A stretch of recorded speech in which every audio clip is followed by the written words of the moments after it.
আসসালামু আলাইকুম সবাইকে, কেমন আছেন সবাই? এই যে দেখেন ল্যাম্পটাকে কেটে কুটে ভালোভাবে পরিষ্কার করে নিছি। এই দেখেন, আর এই যে দেখতেছেন এগুলো হচ্ছে কি জানেন, এখনো এগুলো হচ্ছে ওই ল্যামের গোশগুলো থেকে চর্বি, ফ্যাট। এই যে এগুলো সব ওই গোশগুলো থেকে আমি কেটে বের করছি। সময় থাকলে আরো বেশি কাটা যেত। তো ল্যামের মধ্যে যে গন্ধ করে, গন্ধের মেন কারণ হচ্ছে কিন্তু আপনার এই ফ্যাটগুলো। তো আপনারা যখনই ল্যাম রান্না করবেন, ল্যামের এই ফ্যাটগুলো কেটে ফেলে দিবেন। দেখছেন কতগুলো ল্যাম্প, এইটুকু গোশের মধ্যে এইটুকু ফ্যাট, বুঝেন? তো যাই হোক চলুন আমরা ল্যাম্পটা রান্না করি। আমি কিভাবে রান্না করি সেটা আপনাদের সাথে শেয়ার করলাম। আশা করি সবাই আমার সাথেই থাকবেন।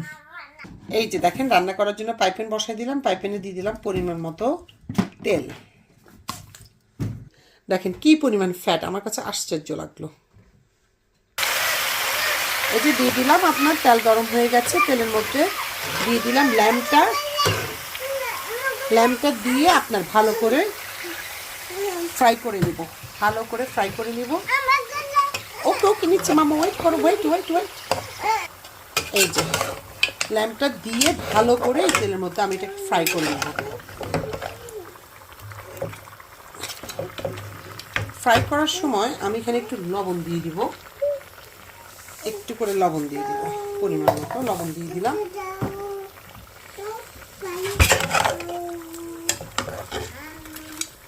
তো এটা আপনার আমি মিনিমাম 5 মিনিট ফ্রাই করব।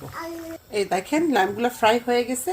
এর মধ্যে আমি একে একে দিয়ে দিব, এই যে এখানে কাঁচামরিচ, তেজপাতা, এলাচি, লং, দারচিনি, গোলমরিচ দিয়ে দিলাম। এরপরে আমি এখানে একটা আপনার মিক্সার বানিয়ে রাখছিলাম। এই যে নর্মালি লবণ, হলুদ, মরিচ, একটু করে গরম মশলা, জিরার গুঁড়া, ধনিয়ার গুঁড়া দিয়ে, তারপরে লাল মরিচের গুঁড়ো দিয়ে, পানি দিয়ে একটা পেস্ট বানিয়ে রাখছি। এই যে এটা আমি বানায় 10 মিনিটের মতো রেখে দিছিলাম। এখন আমি এটা দিয়ে দিব। এই যে এটা দিয়ে দিলাম। এরপরে আমি এখানে দিয়ে দিব আপনার আদা রসুনের পেস্ট। এরপরে দিয়ে দিচ্ছি আদা রসুনের পেস্ট দিয়ে আমি এটার সাথে ভালো করে নেড়ে নেব। এই যে দেখেন, এই যে নাড়াই নিলাম, নাড়াই নিয়ে এটার মধ্যে আপনার পেঁয়াজ দিয়ে দিব, কুচি করা পেঁয়াজগুলো এভাবে স্প্রেড করে দিব। এগুলো আর মাখাবো না। এই যে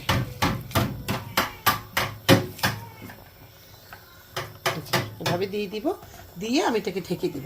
এভাবে থাকলে হবে কি, পেঁয়াজ থেকে আস্তে আস্তে জুসটা বের হবে মাংসের সাথে, আপনার জুসটা বের হয়ে মাংসের সাথে একসাথে মিশে যাবে। তো যাই হোক, আমি এখন এটাকে ঢেকে দিব। ঢেকে দিয়ে আমি একবার এটাকে লো ফ্লেমে দিয়ে আধা ঘন্টা থেকে 40 মিনিট রান্না করব। দেখেন কি সুন্দর একটা স্মেল বের হচ্ছে, এত সুন্দর একটা গন্ধ। দেখেন যে একটু নেড়ে দিচ্ছি।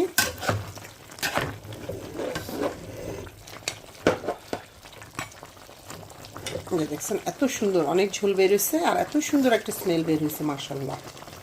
এই যে দেখেন এখন এই যে ল্যাম্পটা এইভাবে আছে, কি সুন্দর। আমি জানি না আপনাদের ওখানে কিরকম কালার আসছে, এখানে খুব সুন্দর একটা কালার আসছে আর আপনার এত সুন্দর একটা স্মেল বের হচ্ছে, চিন্তাই করতে পারবেন না। এই যে দেখেন। আর আরেকটা জিনিস বলি, আপনার যে কোনো তরকারি যেগুলোর সাথে যায় আর কি, ওখানে কিন্তু আপনারা অবশ্যই ট্রাই করবেন পেঁয়াজ বাটা অথবা পেস্ট, আমরা যেটাই বলি সেটা দেওয়ার জন্য। কারণ এই পেঁয়াজের পেস্টটা কিন্তু তরকারির স্বাদকে দ্বিগুণ করে দেয়। আপনারা ট্রাই করবেন। এই যে দেখেন, এই যে আমি আবার ঢেকে দিয়ে রান্না করব। এই যে দেখেন গোশগুলার কি অবস্থা। এই যে দেখেন এত সুন্দর একটা ফ্লেভার আর এত সুন্দর একটা কালার এসছে। স্টিমের জন্য বোঝা যাচ্ছে কিনা আমি জানি না। এই যে দেখেন, এই যে মাশাআল্লাহ ভেরি নাইস কালার আসছে এবং খুব নাইস স্মেলও আসছে। এই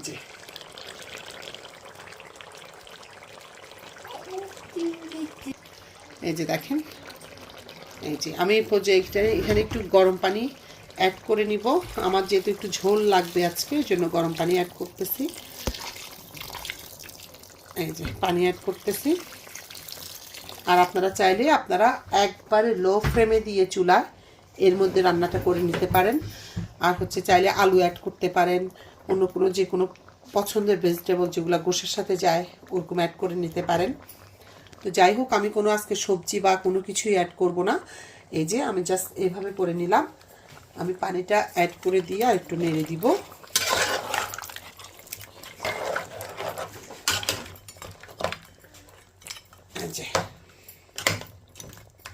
নেড়ে দিয়ে আমি আরও কিছুক্ষণ গোশটাকে রান্না করব।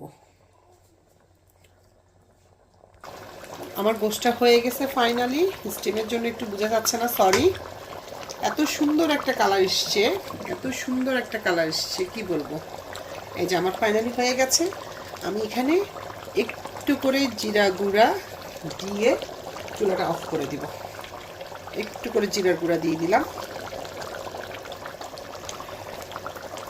জিরা গুঁড়া দিয়ে দিছি আমি।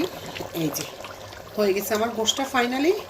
তো আপনারাও আশা করি এভাবে ট্রাই করবেন। আর এটার সাথে আপনারা লেবু অ্যাড করতে পারেন, শর্করা অ্যাড করতে পারেন। আসলে এটা ডিপেন্ড করে আপনি কিভাবে রান্না করবেন। তো যাই হোক, এইভাবে রান্না করলে আশা করি অবশ্যই অবশ্যই আপনাদের ল্যামের গোশে কোনো রকম কোনো গন্ধ পাবেন না ইনশাআল্লাহ।